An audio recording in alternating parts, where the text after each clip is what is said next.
Hello everyone, welcome back to career first edge academy. आप सभी का स्वागत है हमारी मेन स्ट्रैटेजी सीरीज में। जी हाँ, ये सीरीज स्पेसिफिकली डिजाइन की गई है आपकी मेंस की स्ट्रैटेजीज के लिए। हमने यहाँ पे ऐसे इस पे वीडियोस बनाई है कि थीम बेस्ड ऐसे में क्या अप्रोच होनी चाहिए, फिलोसॉफिकल ऐसे पे क्या अप्रोच होनी चाहिए। देन हमने GS1 पे वीडियोस बनाई, GS2 पे बनाई, GS3 पे बनाई, GS4 पे भी बना ली है। दैट मीन्स कि हमने पूरा जीएस जो मेंस है वो पूरा कंप्लीट कर चुका है और अब हम आए हैं ऑप्शनल पे। राइट, सो स्टार्ट करते हैं कि हमें पता है कि ऑप्शनल सब्जेक्ट स्टूडेंट के लिए थोड़ा सा डिफिकल्ट होता है चूज करना। क्यों? क्योंकि ये सब्जेक्ट का महत्व बहुत ज्यादा है। कैसे महत्व है कि ये सब्जेक्ट डिसाइड करता है कि आप इंटरव्यू में जाएंगे या नहीं, या फिर मैं कह सकता हूं कि ये सब्जेक्ट डिसाइड करता है कि आप फाइनल लिस्ट में आएंगे या नहीं। दैट मीन्स कि ये एग्जामिनेशन क्लियर होता है आपके ऑप्शनल की वजह से, और क्लियर नहीं भी हो रहा है वो भी आपके ऑप्शनल के वजह से ही हो रहा है। तो आज की इस वीडियो में हम समझेंगे कि ऑप्शनल सब्जेक्ट इंपॉर्टेंट तो है ही है, तो हमें ये ऑप्शनल सब्जेक्ट को किस तरीके से चूज करना चाहिए, हर ऑप्शनल सब्जेक्ट का क्या प्रोज है क्या कॉन्स है। तो हम बिना देरी किए शुरू करते हैं, बट उससे पहले समझते हैं कि why choosing optional is matters. ये इतना ज्यादा इंपॉर्टेंट क्यों होता है? क्योंकि हमें पता है कि ऑप्शनल सब्जेक्ट के दो पेपर होते हैं, यानी कि 250-250 मार्क के दो पेपर होते हैं। तो 500 मार्क का पेपर होता है मेंस में, यानी कि पेपर 1 एंड पेपर 2। अब कई सारे जो टॉपर्स होते हैं वो अपनी अपनी स्ट्रैटेजी बताते हैं। कई सारे टॉपर्स बताते हैं कि हमने ये ऑप्शनल सब्जेक्ट लिया था और इसका ये आउटकम रहा था, एंड उसके अकॉर्डिंगली स्टूडेंट भी वो ऑप्शनल सब्जेक्ट, जो एस्पिरेंट होता है, नया एस्पिरेंट होता है, वो भी वो ऑप्शनल सब्जेक्ट चूज करते हैं, क्योंकि उसे ऐसा लगता है कि जो टॉपर्स ने फॉलो किया है वही हमें भी फॉलो करना चाहिए। But this is not a thumb rule, ये थंब रूल नहीं है। क्योंकि ऐसा हो सकता है कि आपने जो ऑप्शनल सब्जेक्ट चूज किया है वो या तो आपको टॉप रैंक में ला सकता है, या फिर वो आपको बहुत ज्यादा नीचे ला सकता है। तो हमें एक ऐसा ऑप्शनल सब्जेक्ट चूज करना है जो आपके स्टडी आवर्स पे इफेक्ट नहीं कर रहा, जो आपके स्ट्रेस लेवल को मेंटेन कर रहा है, एंड मेंस में जो आपका कॉन्फिडेंस है वो बूस्ट रख रहा है। सो इसलिए ऑप्शनल सब्जेक्ट चूज करना इतना ज्यादा जरूरी हो जाता है। ठीक है, तो जैसे हमें ये एक ब्रीफ इंट्रोडक्शन तो हमें समझ आ गया है। अब ऑप्शनल सब्जेक्ट लेने के समय स्टूडेंट कुछ टाइप की गलतियां करते हैं।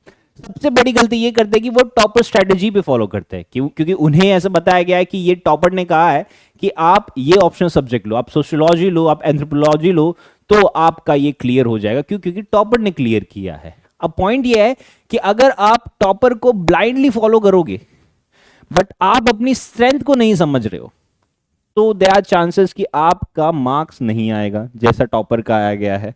सो that will create an issue. ठीक है, सो दैट मींस क्या हो रहा है कि सबसे पहली मिस्टेक, आप टॉपर्स की स्ट्रेटेजी ब्लाइंडली फॉलो कर रहे हो। So do not follow it blindly. आप खुद की स्ट्रेंथ समझिए, खुद की वीकनेस समझिए, एंड उसके अकॉर्डिंगली हम ऑप्शनल सब्जेक्ट पे आते हैं। फिर सेकंड जो गलती करता है स्टूडेंट, वो क्या करता है कि वो देखता है कि जीएस कैसे कंप्लीट हो जा रहा है, कि जीएस के साथ क्या ओवरलैप हो रहा है। तो ये थोड़ा सा ओवर एस्टिमेशन हो जाता है कि आप हर सब्जेक्ट को जीएस से ओवरलैप करना चाहोगे, तो that will not be feasible. क्योंकि जो आप सोच रहे हो कि ये जीएस से ओवरलैप हो रहा है, तो ये यूपीएससी ने भी सोचा ही होगा। तो यूपीएससी क्वेश्चन ही इस तरीके से फ्रेम करता है कि अगर आप जीएस के आंसर ऑप्शनल में लिखोगे तो मार्क्स नहीं मिलेगा, ऑप्शनल के आंसर जीएस में लिखोगे तो भी मार्क्स नहीं मिलेगा। सो जो क्राइटेरिया जो क्वेश्चन का सेट किया जाता है वही डिफरेंट हो जाता है। तो प्लीज ये माइंडसेट को ओवर एस्टिमेट मत कीजिए। दैट मीन्स आप एस्टिमेट कर सकते हो कि जीएस से ओवरलैप करना है, बट इस पे कंप्लीटली डिपेंड होना that will prove to be fatal. तो उसको उतना ज्यादा डिपेंडेंट मत रहिए। थर्ड है कि आप कोई भी सब्जेक्ट लेते हो तो मेक श्योर कि आपको मटेरियल और गाइडेंस की अवेलेबिलिटी होनी चाहिए। कि अगर आपको एंथ्रोपोलॉजी लेना है तो उस पर थोड़ा सा गाइडेंस कम है, मटेरियल कम है, मेंटर्स भी कम हो जाते हैं। तो ये चीज की कॉमन मिस्टेक को जरा सा फोकस रखिए। ठीक है, इसको अवॉइड कीजिए कि आप ऑप्शनल सब्जेक्ट इस तरीके से चूज कीजिए जिसका मटेरियल मिल रहा हो। ओके, फिर एक है कि आप टाइम कमिटमेंट को अंडर एस्टिमेट करता है कई बार एस्पिरेंट। अंडर एस्टिमेट यानी कि हमें ऐसा है कि हमें ऑप्शन सब्जेक्ट 4 से 5 महीने में खत्म कर देना चाहिए, बट आपको लगता है कि नहीं, मेरे को इकोनॉमिक्स बहुत अच्छा लगता है, बट आपका बैकग्राउंड इकोनॉमिक्स है ही नहीं, बस आपको न्यूज़पेपर में इकोनॉमिक्स समझ आया है और जीएस की क्लासेस में आपको मैक्रो इकोनॉमिक्स में इन्फ्लेशन समझ आ गया है, तो उसके बेसिस पे आप इकोनॉमिक्स ऑप्शन ले लोगे, तो दैट विल नॉट बी आपके लिए फायदे का सौदा नहीं है, वो घाटे का सौदा है। क्यों? क्योंकि आपने इकोनॉमिक्स में सिर्फ एक ऊपर का ब्रश पढ़ा है, आप जितना अंदर जाओगे, जितनी थियरीज पढ़ोगे, that will become different. Okay, so कई बार क्या होता है कि स्टूडेंट टाइम को कंसिडर नहीं करता है, तो वो क्या करता है, वो ऑप्शनल सब्जेक्ट ले लेता है और वो बेस बनाने में उसको 2-3 महीने लग जाते हैं, फिर वो पढ़ता है 5-6 महीने, तो उसका ऑलमोस्ट 10 महीना चला जाता है। तो टाइम कमिटमेंट को हमेशा रिस्पेक्ट कीजिए। फिर है कि कई सारे स्टूडेंट ऑप्शनल स्विच करते हैं। सी, ऑप्शनल स्विच करना is not a bad thing. अगर आपको नहीं समझ आया तो ऑब्वियसली आपको स्विच करना ही पड़ेगा, क्योंकि हमें एग्जाम क्लियर करनी है। बट वो टाइम पीरियड के अंदर स्विच कर देना, that will be a good thing, a advisable thing, right. आप मिड प्रिपरेशन में ऑप्शनल स्विच कर दे रहे हो, so that will prove to be fatal. The chances कि आप थोड़ा सा मिसलीड हो गए हो। ओके, सो यहां पे हम स्टेप्स देखते हैं। सबसे पहला स्टेप है, ये है ऑप्शनल सब्जेक्ट चूज करने का, कि आप अपना बैकग्राउंड चेक कीजिए। See, I always recommend this thing कि जिस बैकग्राउंड में आपने ग्रेजुएशन किया है या पोस्ट ग्रेजुएशन किया है, मेक श्योर कि आप वही सब्जेक्ट लेने की कोशिश कीजिए। क्यों? क्योंकि लेट्स से अगर मैंने, I am a commerce graduate, तो मैंने क्या किया, मैंने 11th-12th में कॉमर्स पढ़ा, यानी कि 2 साल मैंने कॉमर्स पढ़ा। फिर मैंने बीकॉम में 3 साल कॉमर्स पढ़ा, तो दैट मीन्स मैंने 5 साल कॉमर्स पढ़ा है। तो 5 साल के कॉमर्स पढ़ने से क्या हो रहा है कि मेरे को डेबिट और क्रेडिट का पूरा नॉलेज आ गया, कि यानी कि मेरा फाउंडेशन तो क्लियर है। चलो मेरी बैलेंस शीट टैली नहीं हो रही है, बट मेरा फाउंडेशन क्लियर है ना, दैट इज इंपॉर्टेंट। अगर आप एक कॉमर्स ग्रेजुएट कोई और सब्जेक्ट लेता है, लेट्स से पॉलिटिकल साइंस लेता है, अब पॉलिटिकल साइंस में आ रहा है state craft, Plato, Aristotle, Machiavelli, जो एक कॉमर्स ग्रेजुएट ने कभी पढ़ा ही नहीं है। सो दैट मीन्स कि जो उसने 5 साल ग्रेजुएशन में दिए वो वेस्ट हो गया। अब उसको नए से शुरू करना पड़ेगा, उसको जीरो से बिल्ड करना पड़ेगा। So that will take time. So it is advisable, मतलब it is not a thumb rule, but it is advisable कि जिसमें आपने 5 साल दिए हैं उसके अंदर 2 साल और दे दो, आपका एग्जाम निकल जाएगा ना। यहां पे हम इंटरेस्ट यानी मजा लेने नहीं आए, हम क्या करना है, एग्जाम क्लियर करना है। कोई 5 ईयर की प्लानिंग नहीं है हमारी। हमारी ये है कि फटाफट आया, एग्जाम दिया, निकला, चलो आगे बढ़ो, ऑफिसर बन के काम करो, राइट। तो ये चीज पे फोकस करो। So try to focus on your academic background, जिससे आपकी सब्जेक्ट फैमिलियरिटी है। ओके, फिर आपका एक प्रायर एक्सपोजर होना चाहिए, एक कंफर्ट होना चाहिए विद दैट सब्जेक्ट लैंग्वेज के साथ। ओके, यानी कि जो लैंग्वेज भी है वो भी बहुत ज्यादा इंपॉर्टेंट होती है। एग्जाम्पल अगर हम लेते हैं कि एक इंजीनियर है, वो मैथमेटिक्स और इंजीनियरिंग सब्जेक्ट पे ज्यादा फोकस करता है। अगर कोई ह्यूमैनिटी ग्रेजुएट है जिसने बीए किया है, तो उसको सोशियोलॉजी है, पॉलिटिकल साइंस है या हिस्ट्री है, इन ज्यादा फैमिलियरिटी लगती है, यानी कि वो यहाँ पे ज्यादा अपना इंटरेस्ट देखता है। सो दिस इज स्टेप 1 कि आप अपना बैकग्राउंड एसेस करना जरूर कीजिए। स्टेप 2 है कि आपने जो भी सब्जेक्ट चूज किया है उसका सिलेबस और पीवाईक्यू बहुत अच्छे से समझना है। क्योंकि आई स्टिल रिमेंबर कि मैंने एक बार देखा था कि एक सब्जेक्ट का सिलेबस देखा था, तो सिलेबस देख के ऐसा लगा कि इट इज इजी। फिर जब मैंने वो सिलेबस को पीवाईक्यू से देखा तो मैं पीवाईक्यू सॉल्व नहीं कर पा रहा हूं। तो दैट मीन्स कि वो मेरा इंटरेस्ट का नहीं है, मेरा बैकग्राउंड नहीं है। So I have to start with zero.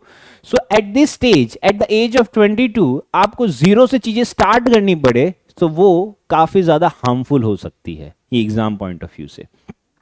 Okay, सो यहां पे क्या करना है, आपको सिलेबस को समझना है कि ये सिलेबस फिक्स्ड है, ऑप्शनल का सिलेबस फिक्स्ड है, उसको पूरा गो थ्रू करो बिफोर डिसाइडिंग इट। ठीक है, फिर जब आपने सिलेबस गो थ्रू कर लिया, फिर आप पीवाईक्यूज एनालाइज कीजिए। अब ये देखिए कि जो सब्जेक्ट ट्रेंड है वो स्टैटिक है या फिर करंट अफेयर हैवी है। फॉर एग्जांपल अगर हम एंथ्रोपोलॉजी का सिलेबस देखते हैं, तो एंथ्रोपोलॉजी में जो कंटेंट है वो बहुत ही ज्यादा स्टैटिक है, तो जो पीवाईक्यू है वो भी इस पे स्टैटिक आते हैं।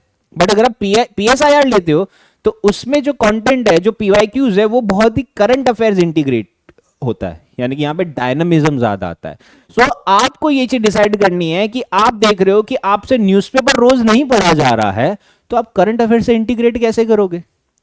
तो ये चीज हमें कंसिडर करनी है कि आपका इंटरेस्ट है न्यूज़पेपर पढ़ने में, क्योंकि आज के टाइम पे बच्चे क्या कर रहे हैं, वो यूट्यूब पे ही वीडियो देख रहे हैं। न्यूज़पेपर का कॉन्सेप्ट खत्म हो गया है, जो योजना कुरुक्षेत्र मैगजीन है वो भी खत्म हो गई है। So what I am trying to say over here कि आपको ये चीजें बहुत ही प्रैक्टिकल वे में सोचनी है कि अगर आपको सिर्फ स्टैटिक ही पढ़ना है तो आप एंथ्रोपोलॉजी जाइए, अगर आपको करंट अफेयर से इंटीग्रेट करने में कोई प्रॉब्लम नहीं है तो आप पीएसआईआर के पास आइए।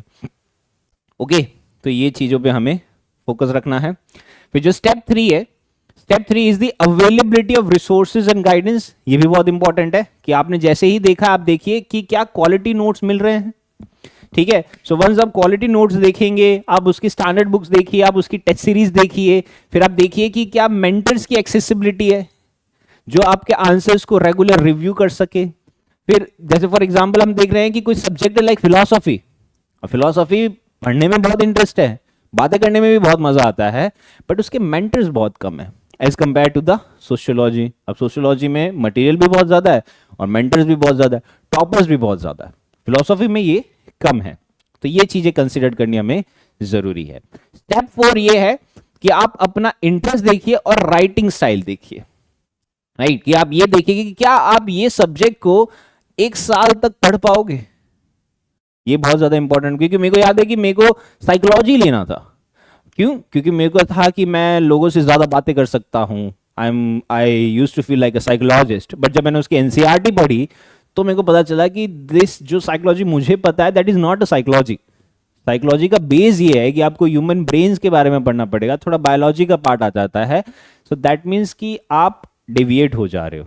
तो उस तरीके से मत सोचिए, थोड़ा लॉन्ग टर्म प्लानिंग करने की कोशिश कीजिए। फिर आप देखिए कि जो राइटिंग स्टाइल है क्या वो फिट हो रही है, क्या यहाँ पे सवाल एनालिटिकल आ रहे हैं, क्या डिस्क्रिप्टिव आ रहे हैं, या फिर डायग्राम बेस आ रहे हैं। तो आपका इसमें क्या कंफर्टेबल है। तो इसलिए पीवाईक्यू बहुत इंपॉर्टेंट है कि अगर आप पीवाईक्यू देखते हो तो पीवाईक्यू में जैसे पीएसआईआर का देखिए तो पीएसआईआर में एनालिटिकल सवाल ज्यादा आते हैं, इकोनॉमिक्स में देखे तो डिस्क्रिप्टिव सवाल ज्यादा आ रहे हैं, वेयर एज कोई और देखिए ज्योग्राफी में देखे तो उसमें डायग्राम बेस्ड सवाल ज्यादा आ रहे हैं। तो ये सारी चीजें हमें कंसिडर करनी है, राइट। तो यही चीज हो गई, okay. So this was step 4। Now there are certain subjects जिनको मैंने लिस्ट डाउन किया है, उनके प्रोज और कॉन्स है। जैसे फॉर एग्जांपल हम पीएसआईआर की बात करें तो पीएसआईआर ओवरलैप होता है जीएस2 के साथ, आईआर के साथ और एसए के टॉपिक के साथ। वेरेज इसके कॉन्स देखें तो करंट अफेयर बहुत ज्यादा है और ये बहुत ज्यादा डायनामिक है। फिर सोशियोलॉजी की बात करें तो it is easy to understand है, जीएस1 के साथ ओवरलैप हो रहा है, एसए के साथ ओवरलैप हो रहा है, बट इसका स्कोरिंग जो है वो फ्लक्चुएट होता रहता है। स्टूडेंट इसके अंदर कोई भी कंसिस्टेंटली स्कोर नहीं कर रहे हैं। एंथ्रोपोलॉजी देखिए सिलेबस शॉर्ट है, स्कोरिंग ट्रेंड है, बट इसका रिसोर्सेज बहुत कम आ जाता है।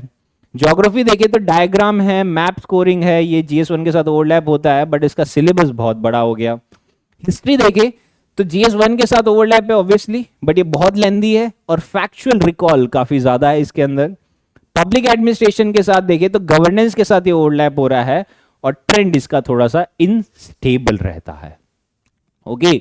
तो ये प्रोज एंड कॉन्स है ऑप्शनल सब्जेक्ट्स के। अब फाइनल चेकलिस्ट है कि जो फाइनल चीज आपको ये करनी है before choosing any optional subject. The first is कि आप ये देखिए कि क्या आप 4 से 5 महीने में वो सिलेबस कंप्लीट कर सकते हैं जो भी ऑप्शनल सब्जेक्ट आप चूज करोगे। सेकेंड चीज देखिए कि जो भी ऑप्शनल सब्जेक्ट है क्या उसका रिलायबल रिसोर्सेज और guidance, see I am repeating reliable, कि रिलायबल रिसोर्सेज एंड गाइडेंस है या नहीं है, क्योंकि वेग रिसोर्सेज भरा पड़ा है। सब्जेक्ट इंटरेस्ट देखिए कि क्या आप उसको इतना ज्यादा आपको इंटरेस्ट कर रहा है कि आप उस पर लिख पाओगे, डेली प्रैक्टिस आप उस पर कर पाओ, ये चीज देखिए, ठीक है। फिर देखिए कि क्या ये जीएस और एसए के साथ ओवरलैप कर रहा है, but not at the cost of interest, कि आपका इंटरेस्ट ही नहीं है। जैसे हिस्ट्री ओवरलैप करता है, ज्योग्राफी ओवरलैप करता है, बट आपका हिस्ट्री पढ़ने में इंटरेस्ट ही नहीं है तो मत लीजिए, सिंपल है, ओके। सो ये चीजें रहती है हमारे ऑप्शनल सब्जेक्ट में। आई होप आप लोग को काफी ज्यादा क्लैरिटी मिली होगी। This is it from today's video. In the coming video will be covering more such kind of topics. Till then stay safe and study well. Thank you.